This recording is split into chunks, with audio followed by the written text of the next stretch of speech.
Salut à toutes, salut à tous, bienvenue dans ce supplément de Tech Café. C'est le premier supplément de la saison 11 de Tech Café qu'on enregistre en août 2024. Tech Café, c'est un podcast qui vous parle de l'actualité des nouvelles technologies. On a des épisodes hebdomadaires qui sortent tous les mardis soirs ou mercredis matin selon comment vous consultez votre app de podcast. Et on vous fait une revue de ce qu'il ne faut pas manquer en matière d'actualité sur les nouvelles technologies. Et puis en fin de semaine, on a un épisode supplément parce que je suis Guillaume Vendée et je retrouve Guillaume Poggiaspala qui est le responsable du conducteur des épisodes et qui bosse ardemment et qui fait une veille très complète. Salut Guillaume, comment vas-tu ? Eh bien, ça va très bien. Je suis très gourmand en news, effectivement.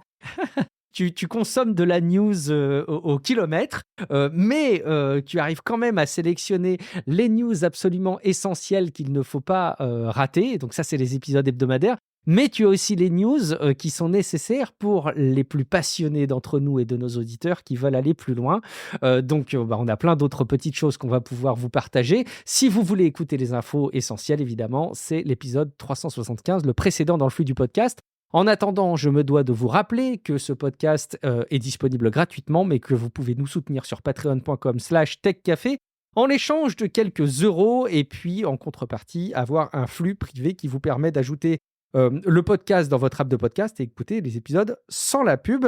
Je vous rappelle aussi qu'on est très friand de vos avis sur Apple Podcast, Podcast Addict et vos étoiles sur Spotify, ou même de vos échanges entre vous et avec nous sur le serveur Discord. Le lien est dans les notes de l'épisode.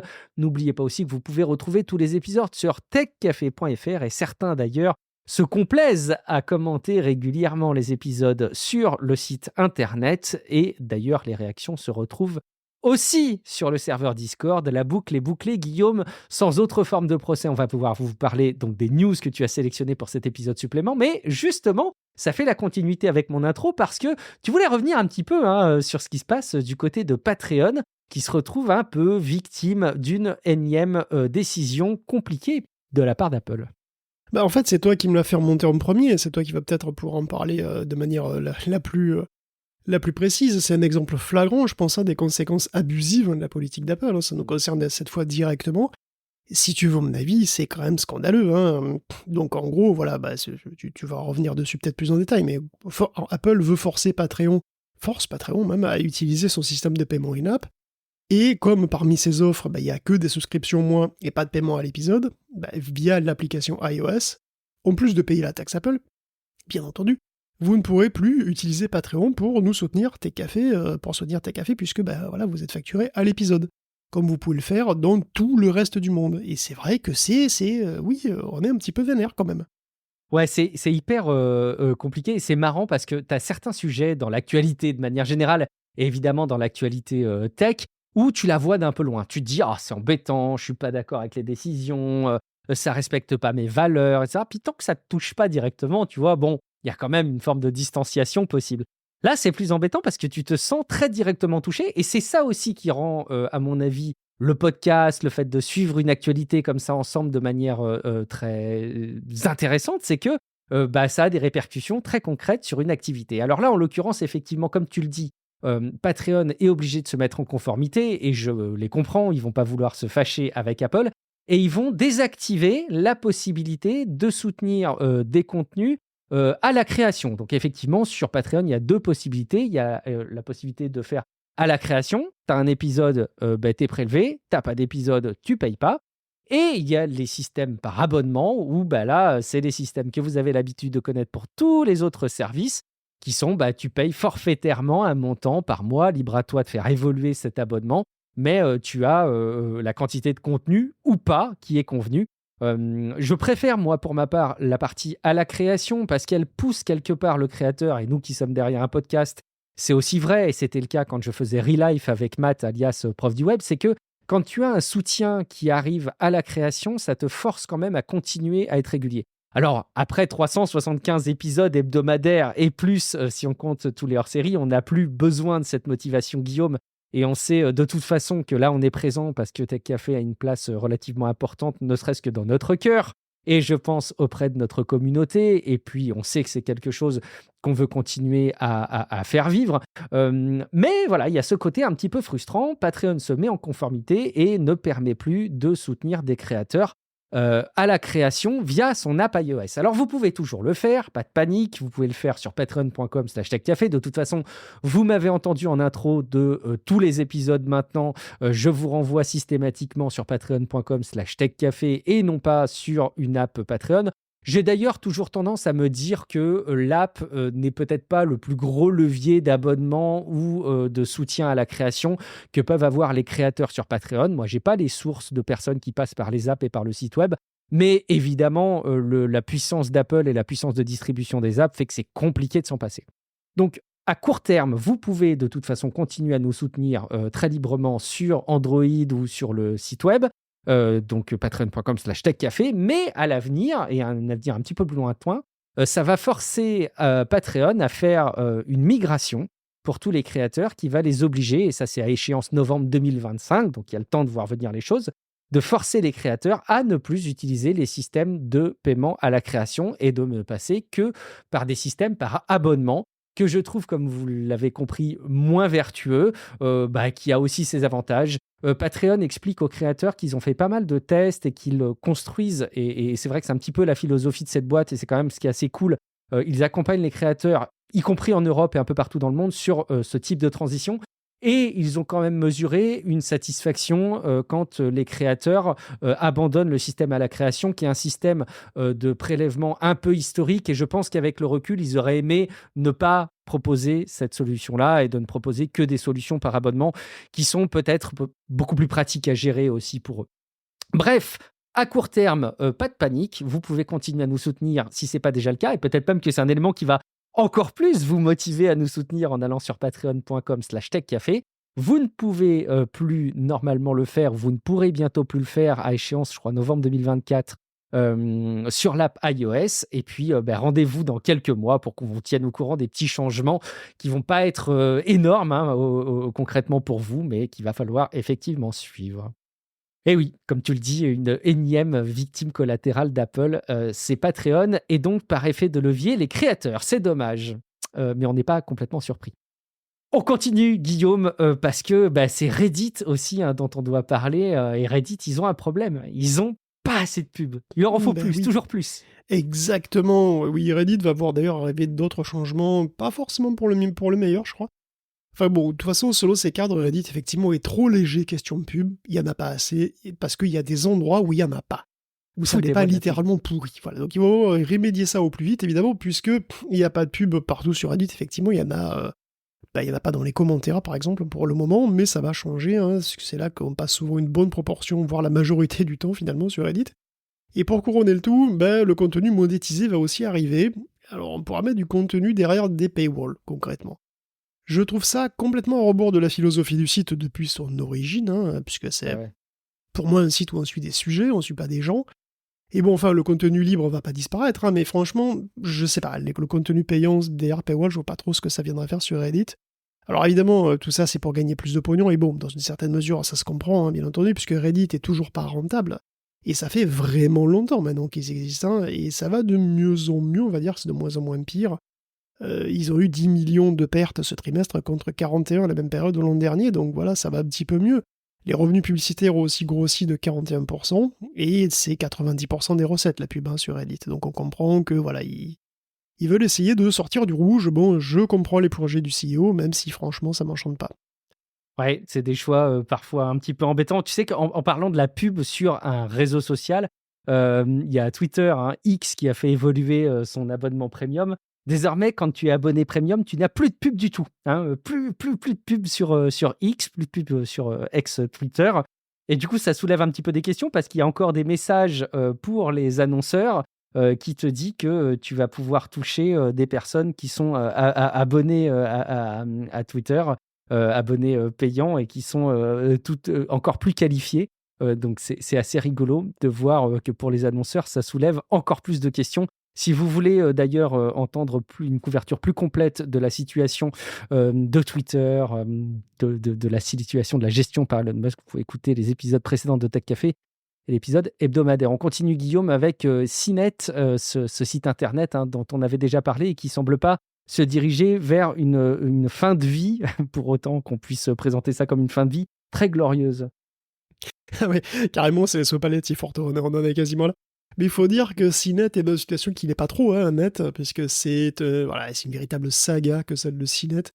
Un temps quand même, dans les années 2000, voilà, ceux qui se souviennent, c'était le média de référence tech un petit peu, c'était estimé à 1,8 milliard de dollars à l'époque. Bon, et puis ça a été en perte de vitesse, ça a été racheté par Red Ventures pour 500 millions. Red Ventures qui en a trop rien fait, sauf des expérimentations assez hasardeuses de journalisme IA, qui nous ont fait des gros titres, tellement c'était naze. Et bon, aujourd'hui, Red Ventures revend CNET à Ziff Davis pour, on ne sait pas, mais plus de 100 millions de dollars. Bon, c'est pas combien exactement, mais je sais juste que c'est au moins 100 millions. Bon, alors c'est sans doute moins que les 500 millions qui les ont rachetés, parce qu'entre 100 et 500 millions, il y a quand même une bonne petite marge. Le plus fou dans tout ça, c'est que Ziff Davis a appartenu à CNET.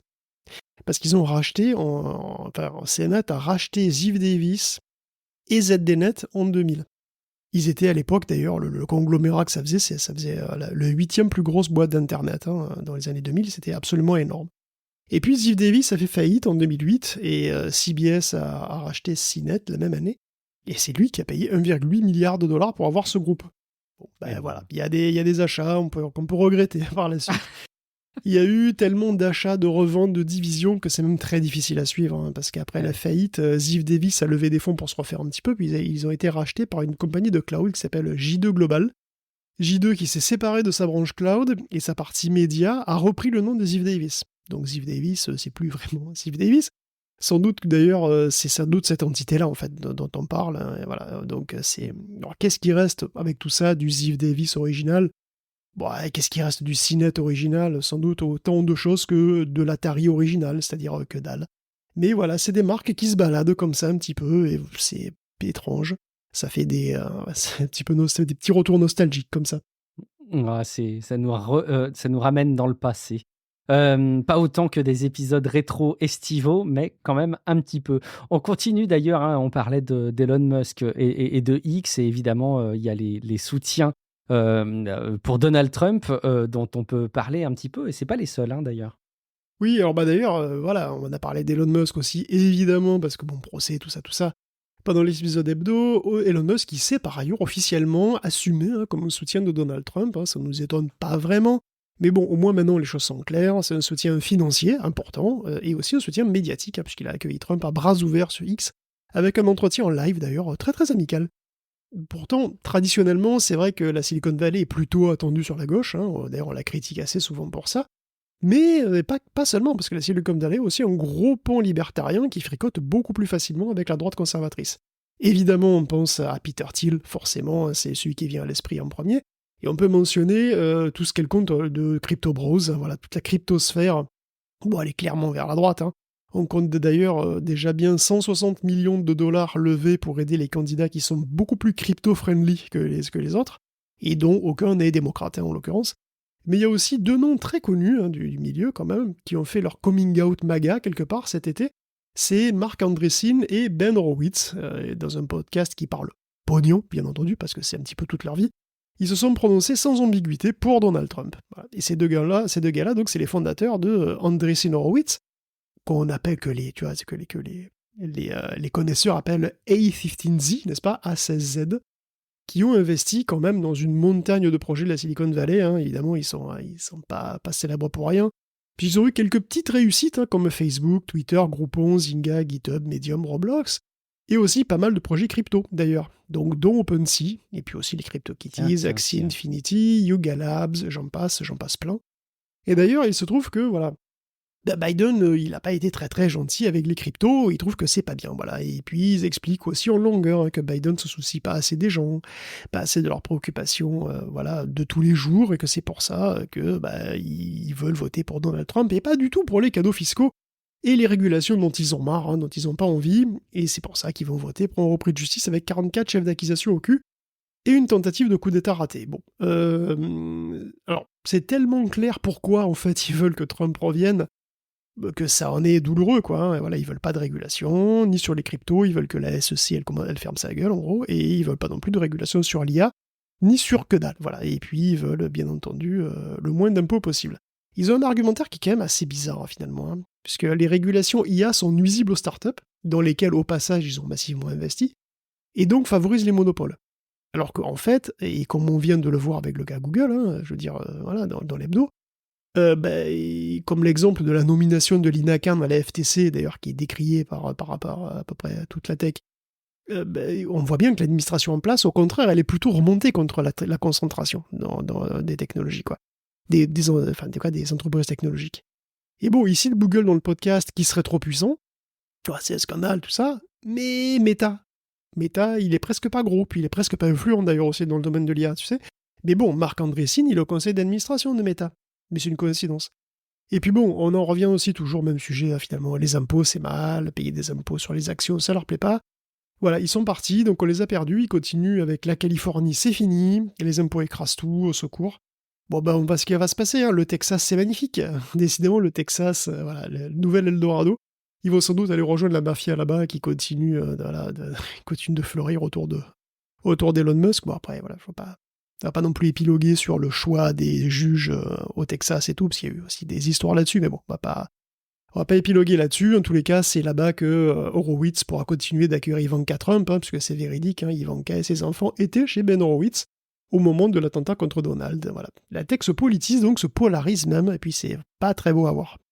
On est fin août, il y aura les élections du président des États-Unis qui aura lieu le 5 novembre 2024. Et donc, finalement, c'est dans quelques semaines maintenant.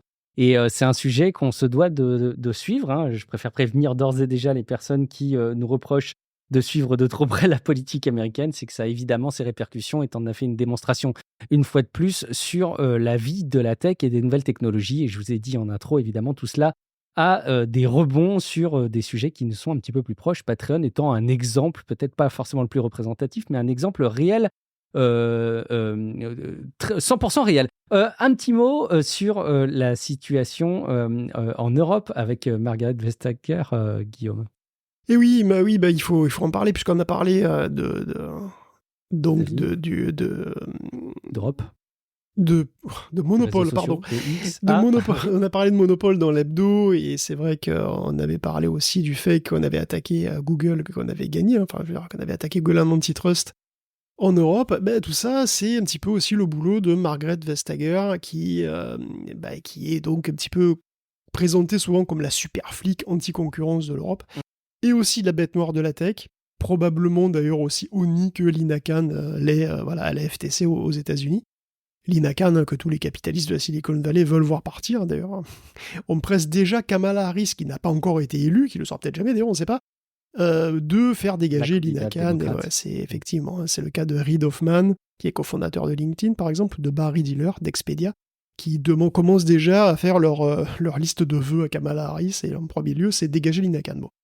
Et bon, voilà, disons que nous, on a Margaret Vestager un petit peu, quelque part, et le truc, c'est que elle s'en va, Maggie. Ça y est, c'est fini. Et alors, elle s'est fait pas que des amis pendant ces 10 ans-là. C'est pas facile de s'attaquer à la concentration des très très grosses boîtes.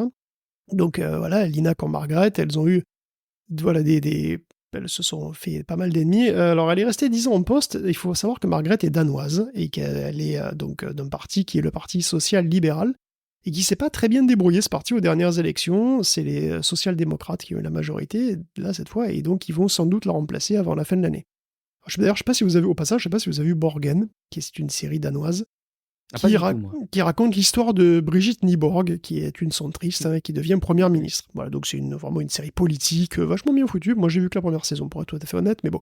C'est plutôt bien foutu, et ce qui est marrant, c'est qu'on présente souvent Margaret comme étant l'inspiration de l'héroïne donc de Nyborg. Okay. Je sais pas si c'est vrai ou pas, mais c'est souvent comme ça qu'elle est présentée. C'est sur Netflix ? Ouais, sur Netflix ou sur Prime, je sais plus, je crois que c'est sur Netflix. Mais bref, outre le volet people, on va dire, c'est évidemment un départ qui peut avoir des répercussions donc très importantes, parce qu'évidemment, sous l'égide de Maggie, l'Europe a, comme on en a parlé, condamné Google, par exemple, en antitrust. C'est un fait d'armes parmi beaucoup d'autres. Il y a eu des choses aussi contre Amazon, contre Meta, bien sûr, comme Apple.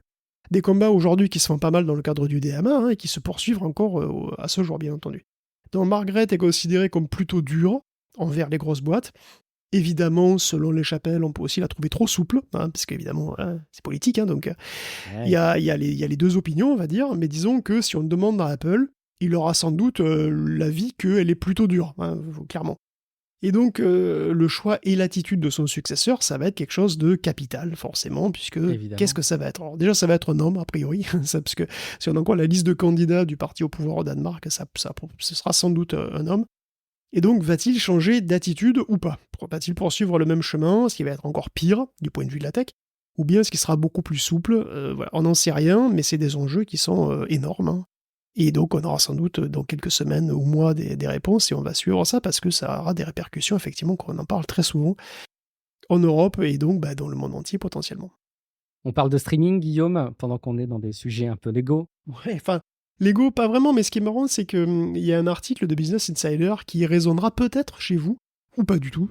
Et c'est sur les promesses brisées au sens large de la tech, promesses qu'elle n'a pas vraiment faites en réalité, je pense, mais auxquelles on a quand même tous voulu croire. En Ouais, particulier, il y a le streaming, effectivement. Il y a aussi les VTC, il y a aussi le cloud. Il parle de ces 3 trucs en particulier. Et finalement, c'est des technologies qui promettaient, entre guillemets, de nous simplifier la vie, de nous offrir de meilleurs services et moins chers que ce qu'on avait avant, de révolutionner un petit peu les anciennes offres. Ces promesses ont été faites globalement dans les années 2010, hein, quand l'argent était gratuit. Qu'est-ce qu'il en reste aujourd'hui? D'après l'auteur de l'article, pas grand-chose. C'est-à-dire que le streaming en particulier est dans un état lamentable. Alors là, je dis ce qu'il dit lui, hein, pas forcément ce que je pense moi, mais en tout cas, c'est ce qu'il dit lui, et ce qui est assez marrant. Donc, on a commencé avec assez peu d'acteurs, hein, le streaming, et ils offraient des bons programmes pour pas cher et sans pub, et ça tranchait vraiment avec les offres du câble, par exemple, en particulier aux États-Unis.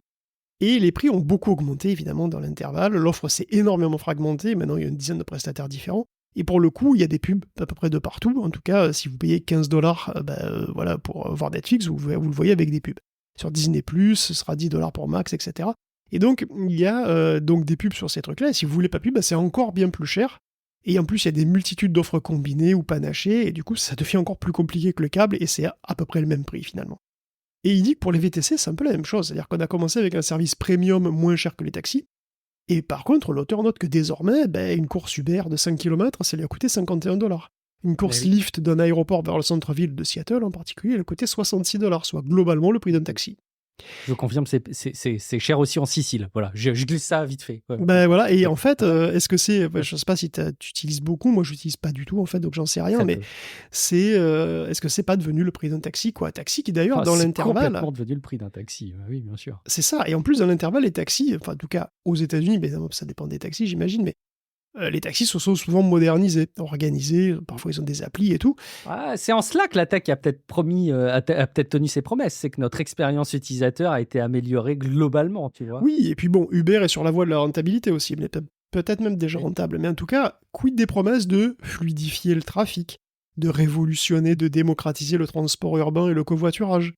Là, on a juste une autre forme de taxi, en gros. On a juste une entreprise de taxi mondiale, tu vois. C'est devenu ça, quoi. Et le cloud, finalement, l'auteur note que ça reste pratique, évidemment, ça reste même vital pour une startup, par exemple, qui veut déployer rapidement un service. C'est super. Par contre, c'est quand même cher. Et ça peut peser très lourd au bout d'un moment, au long terme. Par exemple, j'ai appris que Snap avait dépensé 3 milliards chez Google et AWS en 5 ans, après son introduction en bourse. Et c'est en fait son deuxième poste de dépense après les salariés. Et sur le long terme, le cloud, c'est peut-être pas une si bonne idée. D'ailleurs, Dropbox a voulu passer sur ses propres serveurs, ça lui a économisé des millions.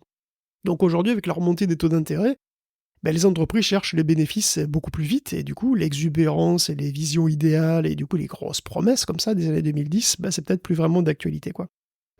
C'est vrai que tout a changé. Aujourd'hui, est-ce qu'on peut encore brûler des milliards comme ça sur des spéculations sans avoir de vrais business plans? Hein? On peut pas, n'est-ce pas? Pas trop. Hmm. Pas trop. C'est dommage. C'est une époque qui était Encore que. probablement formidable. Ouais. Encore que. Bon, avec l'IA. Ouais. J'avais même pas fait le lien, effectivement. Et en plus, c'est tellement vrai.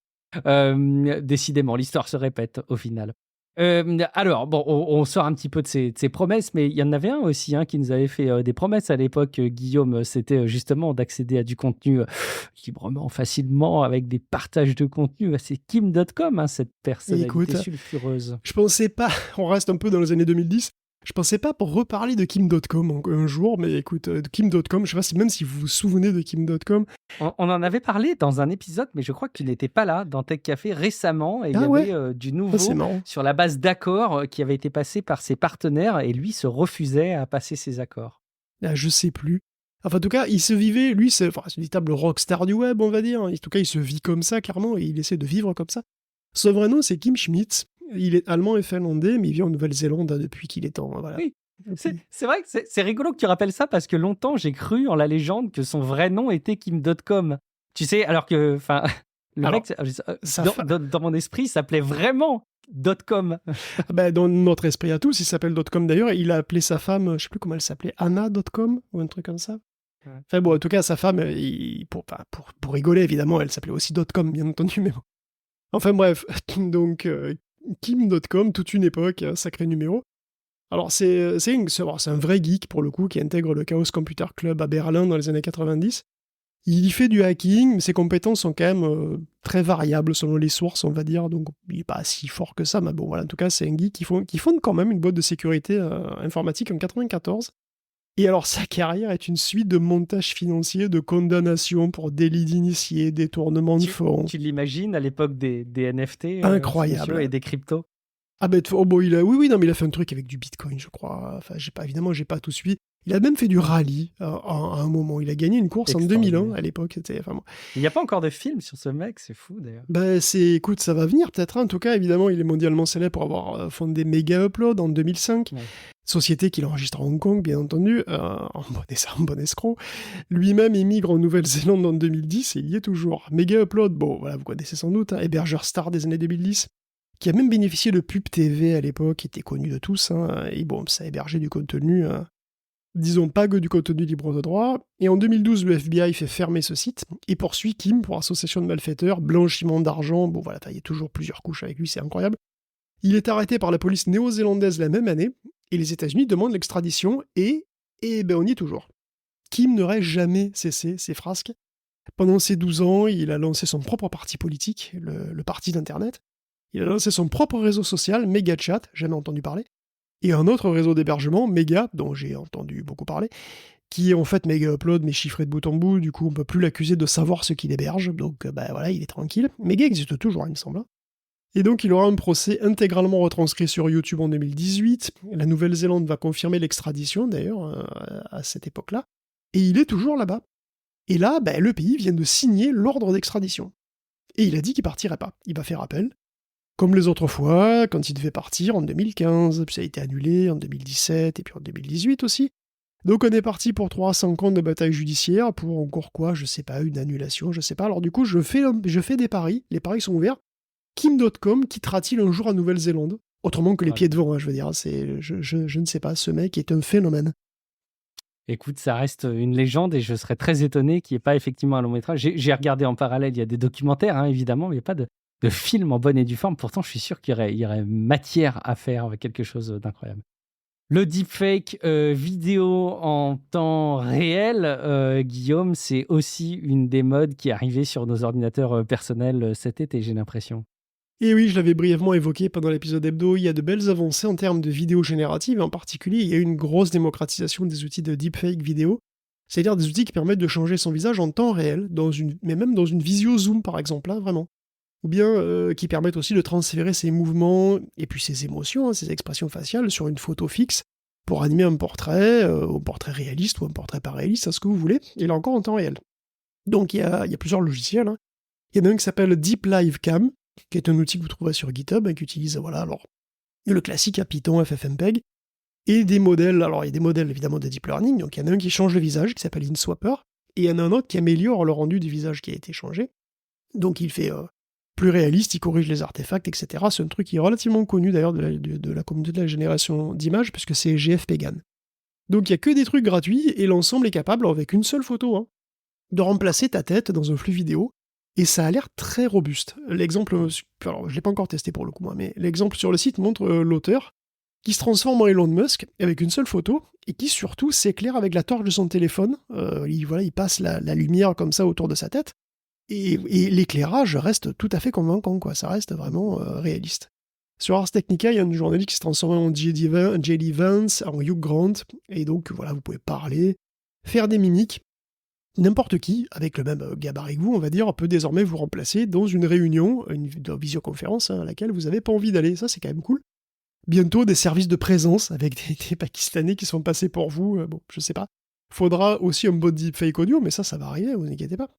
Donc il y a Deep Live Cam qui est une option, mais c'est pas la seule. On a aussi des trucs comme Face Fusion ou carrément des services en ligne comme Hedra qui permettent aussi de faire des têtes qui parlent, quoi. Ce type de technologie, évidemment, c'est une bénédiction pour les criminels amateurs de catfishing, bien entendu, hein, parce que là, vous pouvez faire passer pour une meuf sans aucun problème. Et c'est aussi, bien entendu, une aubaine pour les pros. Et je pense par exemple aux animateurs ou aux VTubers, des VTubers qui ont plus besoin de tout l'attirail comme ça de motion capture. Ils peuvent utiliser ça pour animer leur personnage de manière encore plus réaliste, encore plus simple. Les VTubers, les influenceurs, les influenceuses virtuelles aussi, hein, qui vont commencer à s'animer. Hein. C'est pas pour l'instant, on les a en photo déjà très crédibles, mais bientôt on aura des vidéos qui seront équivalentes à des vidéos de femmes. Bon, je dis des femmes parce que 98% de fois c'est des femmes, mais voilà, qui bougeront exactement comme des filles, des vraies filles, quoi, on va dire. Il y a sur X, il y a un japonais qui a posté d'ailleurs 2 vidéos de lui transférant ses expressions faciales sur 2 femmes synthétiques. Donc il y en a une qui est une sorte de Hatsune Miku de synthèse, on voit bien que c'est une image de synthèse. On pourrait imaginer que ce soit par exemple une VTubeuse, hein, pourquoi pas. Et une autre qui est totalement réaliste, qui est générative. Hein, c'est-à-dire c'est une fille qui n'existe pas non plus, mais qui est photoréaliste. Et donc oui, hein, les VTubers vont sans doute passer assez massivement parce que ça coûte pratiquement rien quoi, en termes de prod et le rendu est peut-être encore meilleur hein, que ce qu'on peut avoir avec de la 3D. Donc il y a une grosse réduction des coûts et de la complexité. Hein, et donc on a d'ailleurs un dernier exemple d'algo qui est fait finalement pour le doublage quelque part. Hein. C'est un truc aussi qui est disponible assez facilement. C'est un algo qui prend une vidéo, une piste audio et qui fait la synchro labiale. Voilà, n'importe qui donc peut parler n'importe quelle langue, ou tu peux faire dire n'importe quoi, n'importe qui d'autre. Hein. Ça s'appelle Resync, cet algo-là. Et donc, voilà, on va dire, forcément, on le répète, hein, mais bon, c'est redoubler de vigilance sur les réseaux, hein, parce que à partir de maintenant, voilà, n'importe qui peut prendre n'importe quelle apparence en ligne. Voilà, c'est acté, c'est comme ça. Donc c'est important d'en avoir conscience, et puis de toute façon, on le dit parce que voilà, pour nous c'est nouveau. Après, j'imagine aussi que tous ces trucs qui sont finalement des sortes de super filtres vidéo, c'est les choses qui vont probablement intégrer les Snapchat et les TikTok dans un avenir proche. Et donc finalement, tous les jeunes vont les utiliser à fond pour le fun et vont être probablement naturellement conscients que c'est possible. Et donc il est tout à fait possible que les jeunes générations sachent totalement que les apparences sur Internet ne veulent plus rien dire, quoi. Il y a plusieurs choses. Alors au passage, je vais dire, j'ai un collègue qui m'a montré ça sur son MacBook Air M1. Alors c'est pas fluide, hein, mais ça marche. Donc pour vous dire que on arrive quand même à voir ces technos assez facilement dispo. Je peux pas m'empêcher de penser aussi au micro-échange qu'on avait au sujet du caméo de l'acteur dans Alien Romulus. J'en parlais dans l'épisode hebdomadaire. Ou peut-être qu'on peut s'imaginer demain avoir des acteurs morts qu'on peut filmer en temps réel, voire intervenir. J'ai pas mentionné, mais évidemment, les effets spéciaux au cinéma et à la télé, c'est fabuleux. C'est juste on va les voir arriver à vitesse grand V. Et je comprends ce que tu veux dire avec l'enjeu de conscience des nouvelles générations qui vont grandir avec ça et qui seront conscients que ça existe. Pour autant, je trouve que ça pose un problème encore plus fondamental, et on l'a déjà évoqué un petit peu, mais c'est le doute sur les contenus authentiques. Parce qu'à la limite, avoir des doutes sur du contenu qui n'est pas authentique, quelque part, c'est une éducation numérique qui va se faire par elle-même et qu'on va avoir. Le problème, c'est qu'on va commencer à douter de l'authenticité. On a un exemple, là aussi, je l'évoquais très brièvement, clairement, mais tu avais prévu d'en parler, d'images qui sont réelles, mais presque trop réelles pour qu'on y croie. Et on doute de leur authenticité, ça devient le cauchemar, Guillaume. Écoute, oui, d'ailleurs, c'est la transition parfaite pour parler de l'épisode Kamala avec la foule de Kamala. Ouais. Et finalement, il y a eu même 2 trucs, puisqu'en fait, il y a 2 news en une qui sont toutes les deux, qui concernent toutes les deux Donald Trump. Mais plus largement, des choses beaucoup plus intéressantes que Donald Trump, puisque, bon, là, effectivement, les 2 news, c'est très, très confus, puisque on va parler de Trump qui dit qu'une vraie photo est un fake, tout en postant lui-même, par ailleurs, une combinaison de vraies et de fausses photos, dont on ne sait pas vraiment si on est supposé y croire ou pas, d'ailleurs, parce que c'est compliqué. T'as très bien résumé le sujet, effectivement. Parce qu'on a déjà parlé un petit peu de Taylor Swift ici, hein, à l'occasion des deepfakes, hein, qui l'ont représenté de manière un peu catholique ces derniers mois. Taylor Swift, c'est une institution aux États-Unis, c'est une femme très influente et qui est aussi au niveau politique, qui a une base de fans énorme et qui est très explicitement démocrate, enfin du côté des démocrates. Et bien sûr, ça arrange pas Donald Trump, alors sur Truth Social, n'est-ce pas ? Il vient juste de poster une image synthétique de Taylor avec un message « Taylor Swift veut que vous votiez Trump ». Ce qui est pas du tout crédible, hein, et c'est accompagné de photos, entre guillemets, de Swifties pour Trump. Et là, en fait, il y a un mélange. Il y a une des filles qui a l'air authentique, hein, honnêtement, et la petite blonde qu'on voit d'ailleurs sous deux angles, où il n'y a pas d'artefact évident, et surtout on la voit sous deux angles différents, ça a l'air d'être la même femme, donc clairement, il y a des chances que ça soit vrai, donc que ce soit vraiment une Swifties pour Trump. Par contre, il y en a d'autres de photos qui ont l'air très très très fausses. Sur l'une d'elles, il y a les deux filles du premier plan ont le même visage d'ailleurs, c'est quand même un peu bizarre. Et puis toutes les autres photos sont beaucoup trop lisses. Il n'y a pas de détails sur la peau, les visages sont tous très semblables et surtout ils sont trop instagrammables.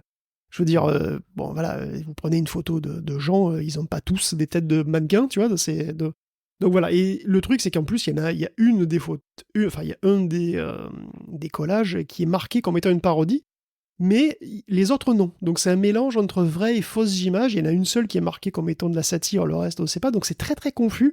Et je pense que la confusion est totalement intentionnelle. C'est fait exprès.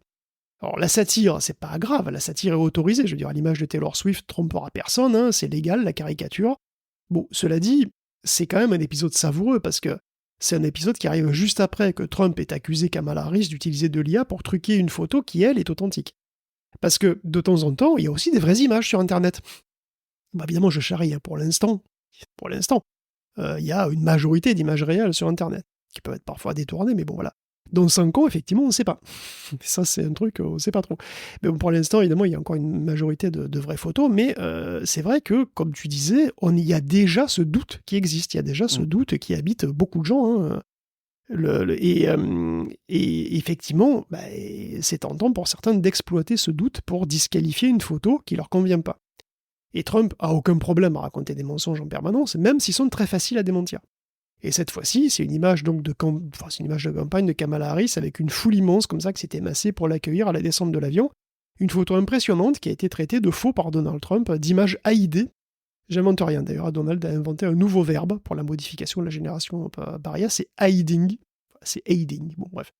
Mais c'est un cas intéressant parce que clairement, oui, une photo aujourd'hui peut être fausse et très convaincante. Ça peut être difficile de voir qu'elle est fausse. Et ça va devenir de plus en plus difficile.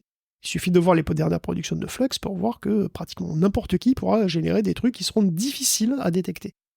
Alors, comment se convaincre du coup qu'une photo est vraie? De manière assez raisonnable, de manière vraiment raisonnable, quoi. La technique la plus simple, si c'est possible, c'est de retrouver les sources d'une image. Si vous trouvez la même image qui se retrouve sur des sources fiables, des grands médias, à de nombreuses reprises, et surtout sur des médias diversifiés, c'est un bon début. Une photo qui apparaît qu'une fois ou uniquement sur des sites qui sont en tendance conspi chelou, c'est moins bon. Et puis, surtout, si vous trouvez sur des médias qui n'ont aucune raison de se parler, même qui s'aiment pas, mais qui ont la même photo, il n'y a aucune raison qu'ils se soient concertés pour avoir la même photo fausse. Et en plus, autre truc qui est très très important, c'est qu'il existe plusieurs photos de la même scène, qui soient prises sous divers angles. Parce que si c'est le cas, c'est beaucoup mieux. Ça veut dire qu'effectivement, il y a beaucoup plus de chances que cette scène soit réelle. Et le top, évidemment, c'est s'il y a des vidéos, plusieurs vidéos d'une même scène sous plusieurs angles. Donc si vous avez plusieurs photos, vidéos d'une scène, d'un événement qui se corroborent les uns les autres, qui sont cohérents les uns avec les autres, qui sont sur des médias diversifiés et indépendants, ça commence à devenir très très convaincant que la scène est vraiment arrivée comme ça. Et c'est le cas de la photo de la foule de Kamala. Il existe plein de photos différentes et plein de vidéos sur plein de sites et de médias grands et petits qui viennent de journalistes qui étaient sur place et aussi de gens qui étaient sur place, qui ont posté ce truc en ligne. Donc oui, il y avait du monde. C'est pas raisonnable de penser que toutes ces photos et toutes ces vidéos font partie d'une immense campagne concertée de désinformation hyper complexe et hyper chère, juste pour cet événement qui est en plus un événement mineur. Enfin, je veux dire, juste elle descend de l'avion, quoi. Faut pas non plus exagérer, quoi, tu vois. Donc dans ce cas-là, si tu veux, c'est assez clair que non, c'est pas un faux. Après, évidemment, l'examen des sources, comme ça, c'est pas forcément facile ou possible. Et puis, évidemment, vous pouvez regarder juste l'image pour essayer de repérer des trucs. Et d'ailleurs, si on regarde les indices IA sur cette image-là en particulier, on sait bien tous que encore beaucoup aujourd'hui, les IA peuvent avoir du mal à générer des corps parfaits, des mains parfaites. Il faut souvent des erreurs sur les détails, sur l'anatomie, etc. Et puis bon, la photo en question, celle de la foule de Kamala Harris, c'est une photo où il y a énormément de détails, énormément de gens, où il y a énormément de mains. Parce qu'il y a énormément de gens qui ont les bras en l'air, soit pour dire super c'est Kamala, soit pour filmer les trucs, mais il y a énormément de bras et de mains. Et il n'y a aucun signe flagrant de difformité sur aucun. Donc, on n'a pas non plus d'objets qui fusionnent, de membres qui fusionnent, de choses déformées. On n'a pas de machin bizarre, on va dire. Donc, c'est une image Enfin, si je devais créer une image avec autant de bras et de détails sans aucune déformation habituelle des IA, ce serait extrêmement difficile avec les outils actuels. Donc, si vous en avez déjà touché, vous le savez, quoi. Mais bon, je doute que Donald ait déjà essayé. Donc, dans ce cas-là, si tu veux, il n'y a pas vraiment de débat. Mais clairement, ça va devenir de plus en plus difficile. Et ce que tu disais, c'est vrai que cette espèce de flou et de confusion permanente, c'est quelque chose de vraiment inquiétant, effectivement. La discussion est sans fin parce qu'évidemment, il y a les tenants de l'image générée par intelligence artificielle qui vont exploiter des effets optiques, notamment l'absence Ça s'est vu. affirmée Ça s'est vu. de reflets de la foule dans l'avion, etc., bon, qui en fait n'a pas lieu d'être. Mais il y a quelque chose aussi dans cette photo qui relève d'une artistique d'image générée par intelligence artificielle, alors qu'elle est tout porte à croire qu'elle est très très vraisemblable. Mais tu vois, un éclairage en contre-jour qu'on n'a pas l'habitude de connaître, Mais il y a tout. un engouement de Non, mais c'est foule. une catastrophe. Voilà, il y a tous les codes. Bah, C'est ça le qui est truc, c'est intéressant que, aussi. en plus, si tu veux, les images qu'on poste, c'est des images qui ont une résolution qui est limitée. Et donc, à la limite de la résolution, parfois, tu peux avoir des flous, tu peux avoir l'impression qu'il y a des choses déformées comme dans des trucs IA. En plus, c'est des images, souvent, il y a beaucoup d'images qui sont prises par les téléphones. Or, les téléphones, ils appliquent énormément Exactement, de traitements absolument. sur les images. Si cette image, elle est éclairée bizarrement, c'est très probablement parce que le téléphone a fait un traitement de l'exposition qui donne une exposition qui n'est pas forcément très naturelle ou qui n'est pas forcément très photographique. Et si ça fait artificiel, c'est parce que ça l'est un petit peu dans le sens où c'est un téléphone qui a appliqué des tas de filtres pour que ça soit le moins moche possible. Et ça, effectivement, ça rajoute encore à la confusion.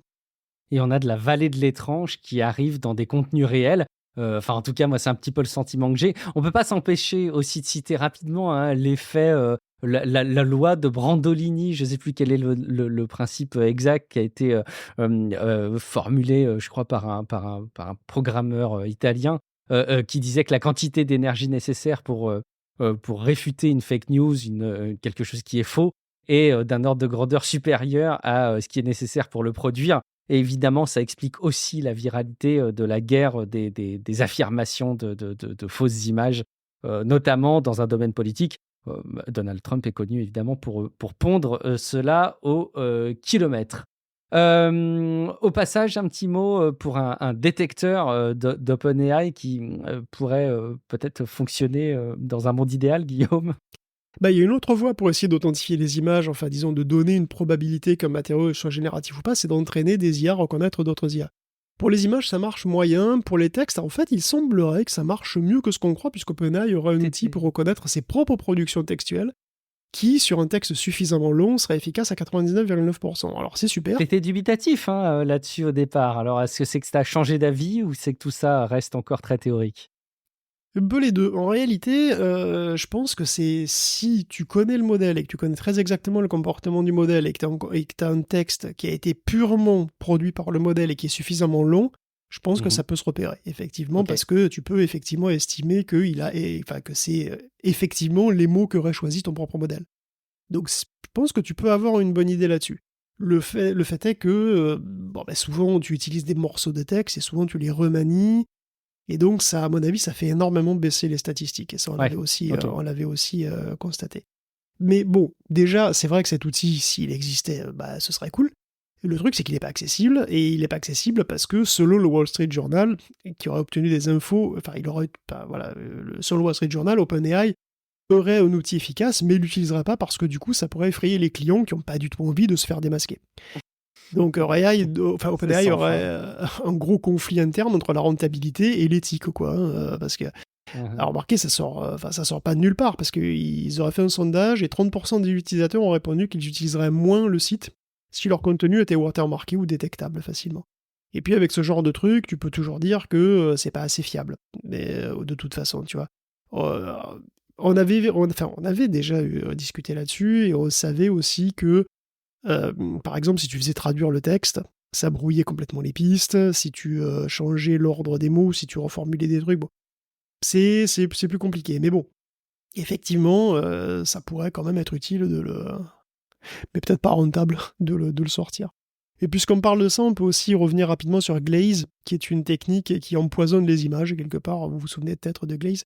C'est un algorithme qui modifie très légèrement les images pour que leur style soit pas reproductible par les générateurs comme Midjourney ou compagnie. Bon. Glaze a été très bien accueilli par la communauté des artistes, il y a eu une forte demande. Malheureusement, il y a une nouvelle étude de l'ETH Zurich et de DeepMind qui montre que le processus n'est pas très robuste. C'est-à-dire que la protection de Glaze peut s'effacer assez simplement si tu rajoutes un petit peu de flou gaussien. En faisant des upscales très légèrement bruités, par exemple, on peut s'en sortir.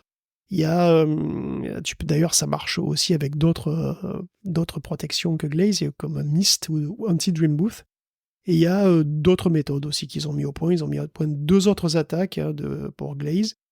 Alors, du coup, elles sont à peu près toutes bypassées 50% du temps si tu choisis la meilleure des attaques, quoi, à chaque fois. Ceci dit, si les entraîneurs IA sont trop feignants et qu'ils font rien, ça marche quand même. Et de toute façon, les auteurs de Glaze sont sur le coup, ils sont en train d'essayer de réentraîner un modèle pour le rendre plus costaud en ce moment même contre ce genre de truc. Le jeu du chat et de la souris a évidemment pas fini de se dérouler sous nos yeux.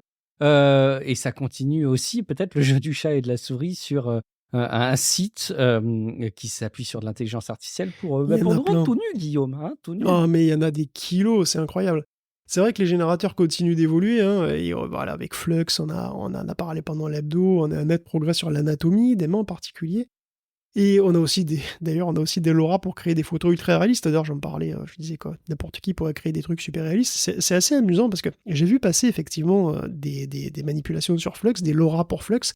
Et il y en a un qui est assez malin. Il crée des il crée des trucs photoréalistes en créant surtout des humains normaux. Je veux dire, en fait, en créant des humains pas sexy.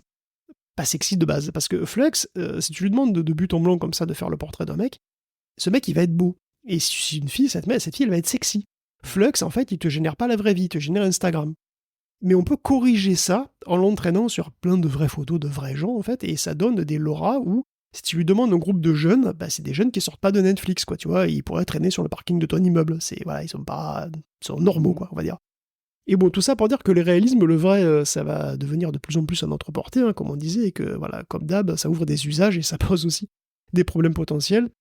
De fait, la génération d'images érotico-pornographiques qui n'ont pas du tout attendu Flux, c'est aussi un souci parce que, souvent c'est pas consensuel et bien entendu, ça pose des problèmes. Alors, donc, c'est vrai qu'il y a énormément de sites à l'heure actuelle et d'applications qui te proposent de déshabiller.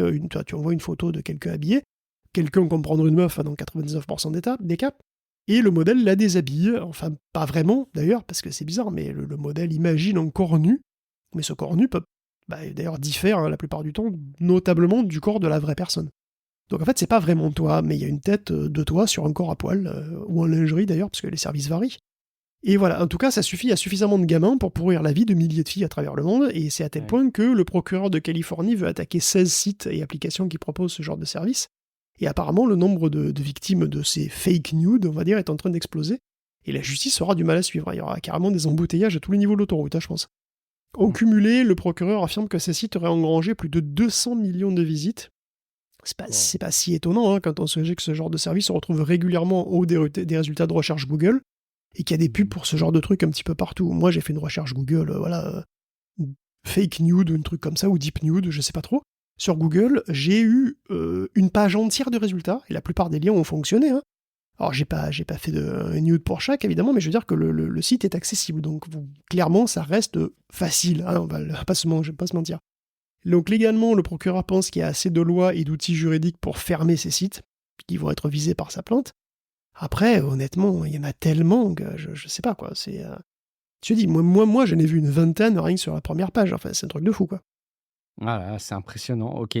Ouais, j'imagine à quel point ça peut être effectivement un outil facile pour du harcèlement, c'est dingue. On change un petit peu de rubrique, Guillaume, pour aller peut-être, je sais pas, vers une rubrique un peu plus métaphysique sur le rôle de la machine dans l'espèce humaine, va savoir. Avec, allez, un sujet qui est de matière à parfois nous faire poser des questions, à nous faire soulever des doutes.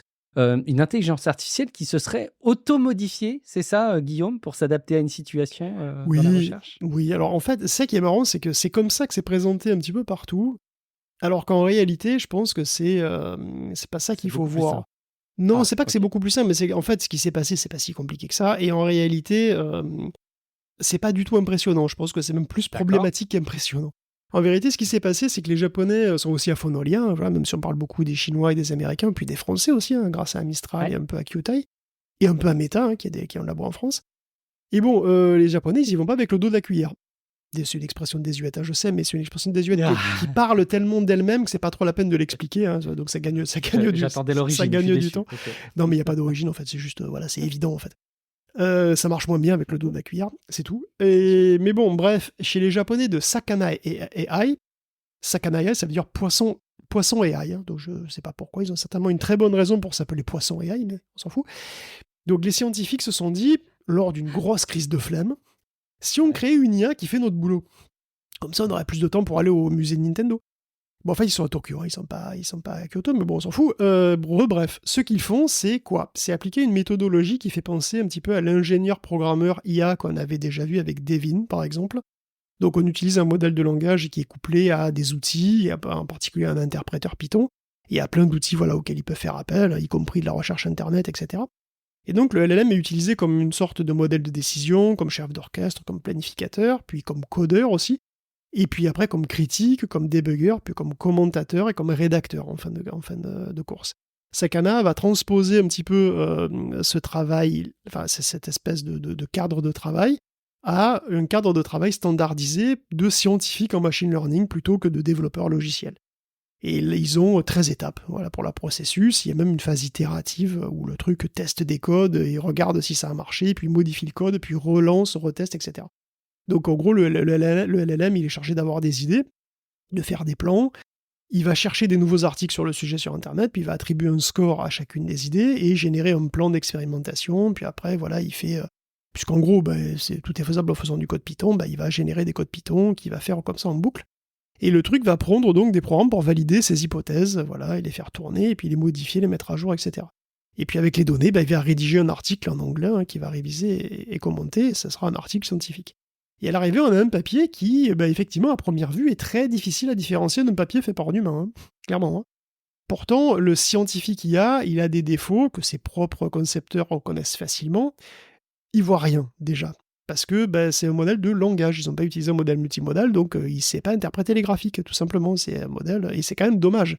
Parce que c'est pas comme si ça n'arrivait pas d'avoir des graphiques dans les papiers. Ils disent aussi qu'il fait des erreurs de programmation. Tiens. Et des erreurs critiques quand il se relie, comme par exemple des confusions dans les ordres de grandeur. Ça c'est con quand même, un scientifique qui confond, qui pense que 999 c'est plus gros qu'un million et qui sait pas lire un graphique, ça commence à faire un scientifique pas ouf quand même. Et ça c'est pas étonnant en réalité, parce qu'il y a un nombre effrayant de modèles de langage qui pensent que 9,11 c'est plus grand que 9,9. Parce que 11 c'est plus grand que 9, tout simplement. Et c'est le genre de truc qui arrive très très souvent, et du coup, je suppose que ça arrive aussi dans les LLM qu'ils utilisent. Ce genre de truc arrive aussi dans les LLM utilisés par les Sakana. Et donc, c'est ce genre de machin qui va faire de la science à notre place. Donc, le moins qu'on puisse dire, c'est que les scientifiques en viande à qui on a demandé leur avis, ils sont pas très très enthousiastes. Sur Hacker News, ils sont déjà terrorisés finalement par une vague de slop scientifique qui risque d'arriver. Parce que si on peut faire du slop de base, c'est-à-dire faire cracher de manière autonome des kilomètres de posts de blog avec ChatGPT, et si on commence à pouvoir faire cracher de manière autonome des milliers d'articles scientifiques qui sont quasi vides, de la même manière, on a un slop scientifique qui va poser de gros problèmes. Parce que les articles présentés par Sakana, en fait, ils contiennent très peu de nouveaux trucs finalement. C'est juste des variations très légères de trucs qui existent déjà et qui sont très très superficielles en réalité. Et en plus, il y a des erreurs. Et ces erreurs, on sait qu'ils peuvent les faire. Donc ça veut dire qu'il faut relire tout ce qu'il a fait, reprendre tous les codes pour essayer de voir si tout marche bien. Donc c'est-à-dire qu'il faut traquer à la main tout ce qu'il fait, et ça prend presque plus de temps que d'écrire l'article finalement. Et donc finalement, Sakana vient de faire un premier pas vers un avenir plein de spam académique. Et ça, c'est un cauchemar absolu des peer reviewers, parce que quand tu fais de la peer review, déjà t'es sous l'eau parce qu'il y a personne qui veut faire et que c'est super chiant et que c'est assez ingrat comme boulot. Je veux dire, si t'as 10, 20, 50 fois le nombre d'articles parce qu'ils sont pondus au kilomètre, mais ça va devenir ingérable. Bon, détail amusant quand même, effectivement, et c'est celui qui a fait le tour des médias, alors qu'à mon avis, c'est pas du tout le point de la recherche, c'est effectivement que, au passage, le bot comme il est capable d'écrire et d'exécuter du code, il s'est rendu compte à un moment qu'il n'avait pas de résultat dans le nombre maximal d'itérations auquel on l'autorisait. Et donc, du coup, il a décidé tout seul de rajouter du temps en augmentant le nombre d'itérations. Donc, il a effectivement modifié son propre code pour tourner plus longtemps. Mais c'est pas fabuleux. Et surtout, c'est pas le cœur du problème, en fait, avec cette recherche de Sakana et AI. Parce que le truc, c'est qu'il produit du spam. Le fait qu'il produise du spam, en plus, en nous grattant du temps de calcul dans le dos, finalement, c'est secondaire. Mmh. Mmh. C'est hyper intéressant, c'est une analyse qui nécessitait d'être relayée parce qu'effectivement, quand on lit un peu les articles à ce sujet, on pourrait très vite tirer des conclusions un petit peu hâtives. Guillaume, tu vas promouvoir de la maltraitance, quelle horreur! Tu vas nous faire maigrir des llamas. Je suis vraiment. Ouais. J'aime pas ça, c'est pas En bien. enlevant des gros morceaux de chair en plus comme ça, tu sais. Ah, je suis façon dégoûté. kebab, façon kebab. Non, vraiment. Ah, mais c'est la section dégoûtante. Alors, pauvre animal. Oui, non, mais en fait, si tu veux, c'est parce que les modèles de langage sont de plus en plus gros, faire plus gros, il n'y a pas de problème. Meta vient de sortir un lama en obésité morbide de 405 milliards de paramètres. C'est impossible à faire tourner pour le commun des mortels. Ça fait beaucoup. Hein. Alors même qu'il est open source. Et même le Mistral Large fait quand même dans les 130 milliards. C'est quand même un poids lourd, et on aimerait bien avoir des versions de poche de ces trucs-là. Ah oui. Mais ça, c'est pas simple, en fait. Faire, si tu veux, maigrir à ce point un modèle de langage, c'est difficile. Et c'est pour ça qu'on a souvent plusieurs tailles, et la plupart du temps, toutes les tailles de LLM sont toutes entraînées de 0. Et donc, ça veut dire que c'est d'autant plus de boulot, parce que voilà, si tu as 4 tailles, il faut entraîner 4 fois le truc. Sur autant de tokens en plus. Sauf que en général, évidemment, ça va beaucoup plus vite d'entraîner les petits que les gros, mais quand même, il faut le faire à partir de 0, c'est du boulot, et c'est cher. Donc on aimerait bien, quand on trouve un modèle cool, pouvoir le réduire comme ça de manière simple et pas chère. Alors il y a la compression, mais c'est assez limite. On ne peut pas réduire à ce point un truc avec la compression tout en restant efficace. Et donc il y a une technique dont on avait déjà parlé, c'est la lobotomie sélective. Donc on a déjà parlé de ça, c'est-à-dire qu'on vire des couches, on vire les couches qui contribuent le moins. En général, c'est les tranches du milieu, souvent elles contribuent moins, et donc si elles contribuent moins, on les vire. Donc en quelque sorte, on peut virer comme ça la moitié des poids, mais c'est pas sans conséquence. Et le truc, c'est que du coup, après, en général, on refait une petite séance d'entraînement. Et d'ailleurs, il y a une méthode totalement différente pour avoir un modèle plus petit, qui est le sosie d'un modèle plus gros, c'est ce qu'on appelle la distillation. La distillation, ça fait penser évidemment à l'alcool, ça fait penser à la concentration comme ça qui augmente.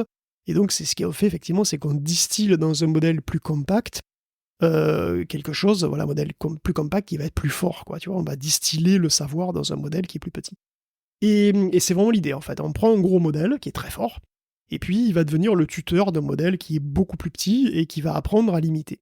Alors, le plus simple, c'est qu'il limite les résultats, c'est-à-dire on fait produire du texte au gros modèle, et puis on force le petit à prédire exactement les mêmes mots dans les mêmes conditions. Et en fait, on peut aller plus loin et forcer le petit modèle à imiter aussi les états intermédiaires, les états internes du modèle. C'est beaucoup plus lourd, mais c'est aussi beaucoup plus efficace. Et chez NVIDIA, donc, ils ont combiné les deux approches, donc la distillation complète, on va dire, et puis la lobotomie, quoi, c'est-à-dire, ou quand ils appellent ça le pruning, c'est-à-dire l'élagage. On appelle ça l'élagage aussi, le pruning en anglais. C'est élégant. Qui permet effectivement de virer les trucs qu'on considère étant, de contribuer le moins, quoi. Donc NVIDIA a sa propre famille de grands modèles de langage qui s'appelle le Nemotron. Puis ils ont voulu créer un Minitron. Un Minitron, donc il y a 2 Minitrons, un de 8 et un de 4 milliards de paramètres, et ils ont fait ça à partir d'un plus gros qui en a 15. Et on dirait le nom d'un ordinateur français des années 90, le Minitron. Oui, ou d'un transformer. Oui. Ou d'un petit robot transformer. Tout ça, pour tout ça, ils vont faire donc une étape d'élagage, comme on a dit, donc voilà, et puis ensuite, ils vont faire une phase de distillation sur un nombre conséquent, mais pas astronomique de tokens, qui consiste en une sorte de rééducation après la lobotomie, quoi, un peu. Donc on parle de 100 milliards de tokens, contre par exemple 15 000 milliards de tokens pour entraîner un Llama 3 de 0.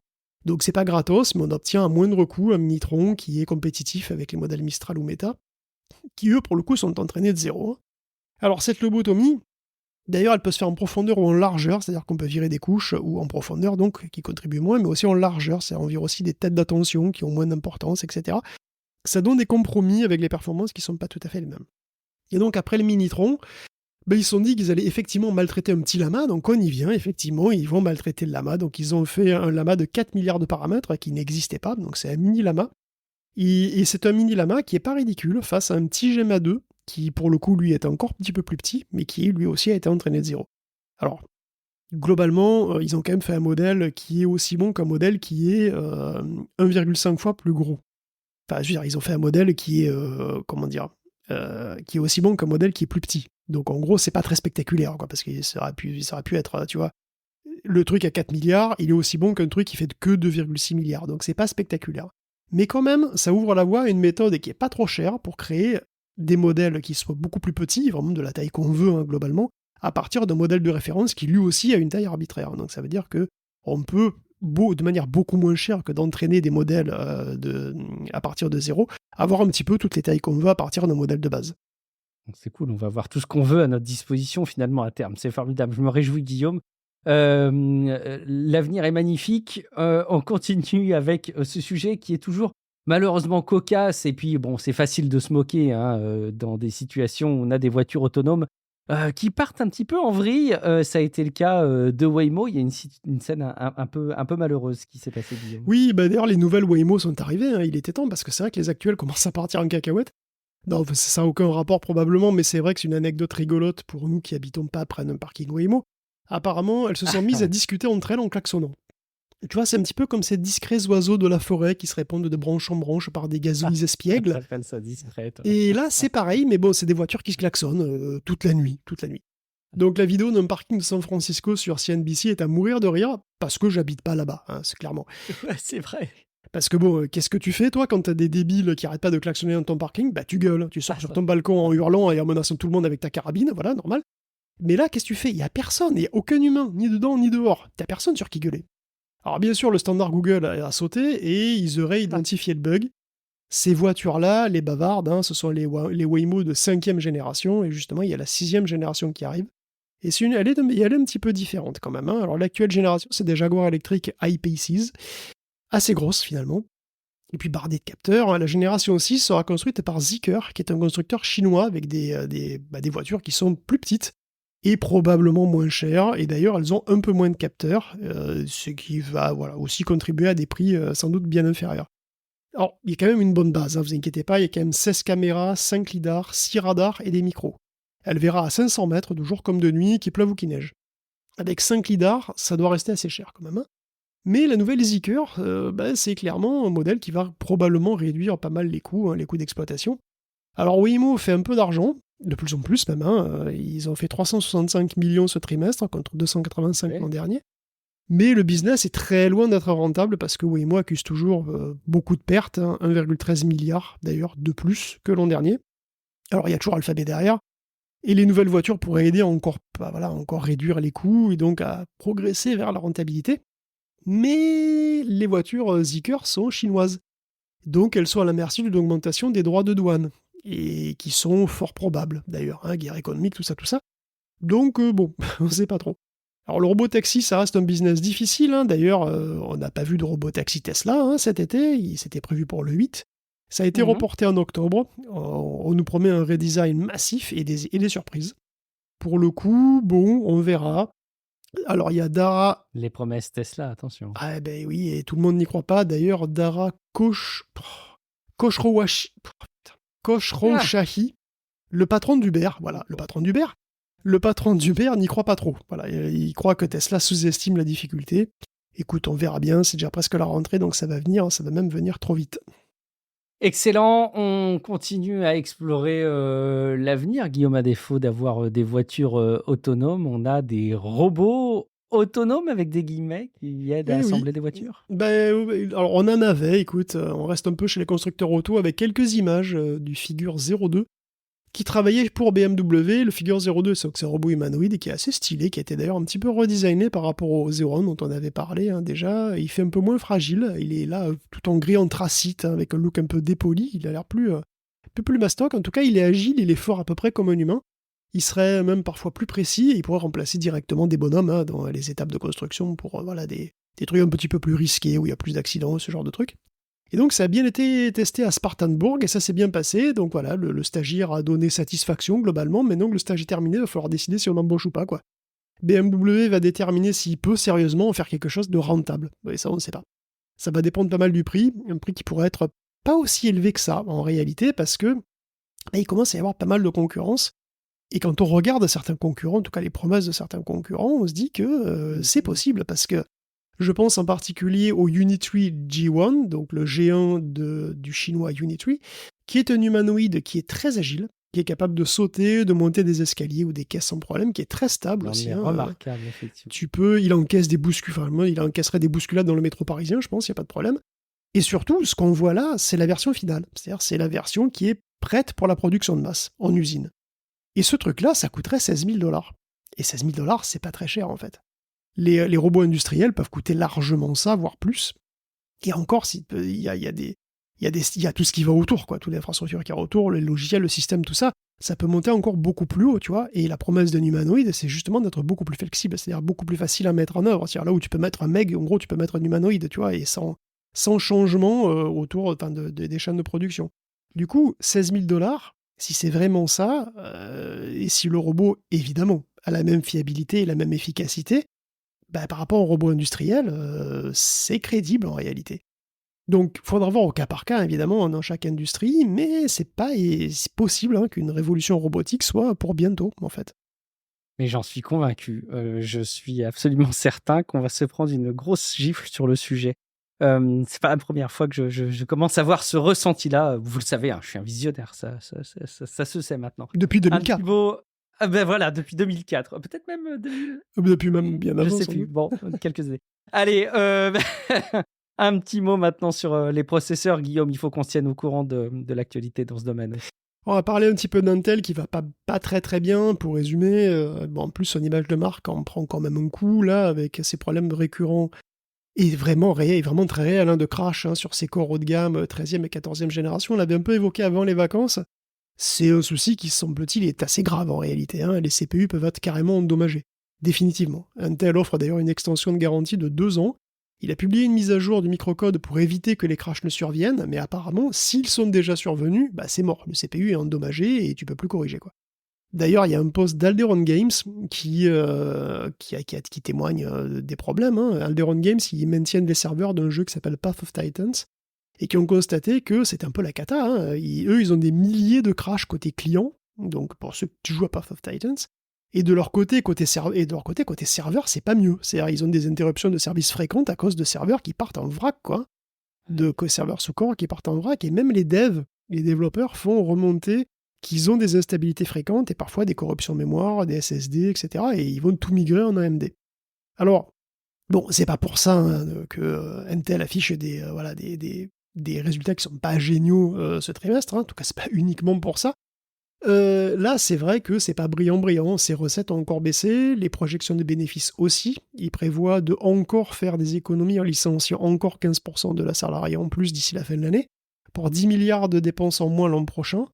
Et Intel n'est pas effectivement dans le rouge, dans le sens où ils ne sont pas déficitaires, ils font encore des recettes importantes, ils ont des bénéfices, ils ont 11 milliards de bénéfices ce trimestre, mais paradoxalement, vu les investissements qu'ils continuent à faire et qu'ils vont devoir continuer à faire avec les usines à construire, 11 milliards, c'est pas énorme du tout en réalité. Et c'est des résultats qui sont aussi en dessous de ce que les experts avaient prévu. Pas beaucoup en dessous, mais quand même en dessous. Donc ils s'attendaient à un peu mieux, et du coup l'action d'Intel a dégringolé comme jamais, quasiment. 30% en un jour, en plongeon qui était vraiment spectaculaire, c'était vers le 5 cool, je crois. La courbe ne s'en est pas remise depuis, d'ailleurs, j'ai regardé, on est toujours autour de 20 $ l'action, contre 44 en avril dernier. Et bon, début août, il y a eu une baisse un petit peu généralisée des valeurs de la tech, c'est vrai, mais Nvidia ou TSMC sont remontés depuis. Chez Intel, pas vraiment. Et le pire pourtant, c'est que ça avance pas mal. Côté industriel et technologique, ça avance, quoi. Le 18A est prêt, pour ainsi dire. Même carrément, il y a des... Alors, et c'est vrai que dedans, dans le 18A, il faut voir qu'il y a des technologies de rupture pour Intel. Il y a le ribbon FET, donc, qui sont ces transistors sous forme de ruban complètement entourés comme ça, qui sont empilés, c'est un changement de mode de fabrication qui est très important et très profond.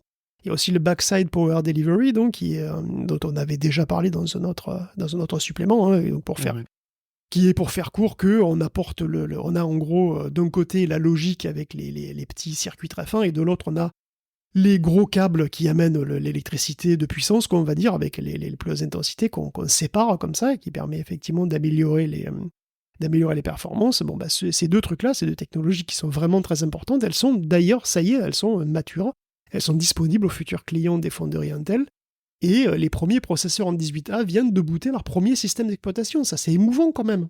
Hein, bon, un premier OS booté. Bon. Effectivement. J'ai une petite larme. Mais oui. Et malheureusement, ça n'aura pas d'impact financier majeur dans les médias, c'est sûr. Hein. Somme toute, les résultats du trimestre d'Intel, là, ils ressemblent à ceux du trimestre dernier.